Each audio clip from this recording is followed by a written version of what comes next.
Alors, on a choisi Terre Magique parce qu'on a une amie qui est géologue et qui a travaillé au Pérou pendant plusieurs années. D'accord. Et comme elle est canadienne, elle amenait beaucoup de touristes du Canada.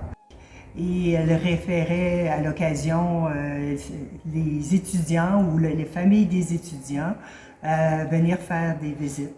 Alors, c'est comme ça qu'on a décidé de poursuivre avec Terre Magique.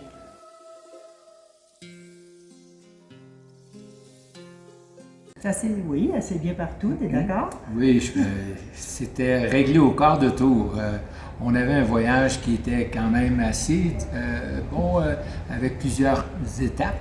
Oui. Et on se déplaçait de place en place pour faire différentes activités. Le canyon de Colca, on a fait le tour, le trekking Oui.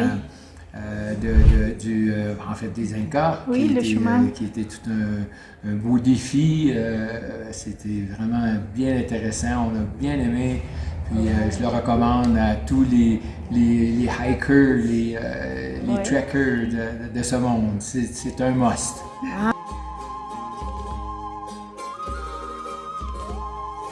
Je pense que mon coup de cœur, c'est probablement la montagne de l'Arc-en-Ciel. C'est vraiment quelque chose qui est particulier. On n'a jamais vu quelque chose qui est aussi différent.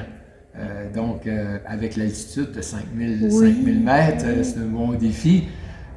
Puis bon, ben c'était ça, je pense, mon coup de cœur pour moi. Toi, Lucie, c'était quoi? Ben moi, je dirais, c'était le canyon de la Colca. Oui. Alors, on a décidé de descendre dans le bas du canyon et faire un trekking de 3 jours.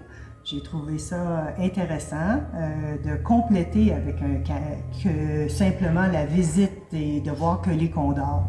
Oui. Ça nous a permis de voir Arequipa un peu plus longtemps.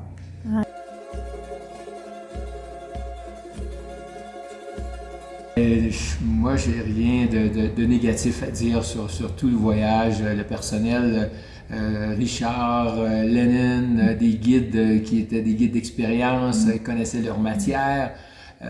C'était comme un peu un cours accéléré sur les Incas. Et leur façon de vivre, leur philosophie.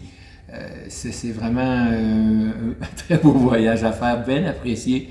C'est dommage que c'est fini, on retourne demain.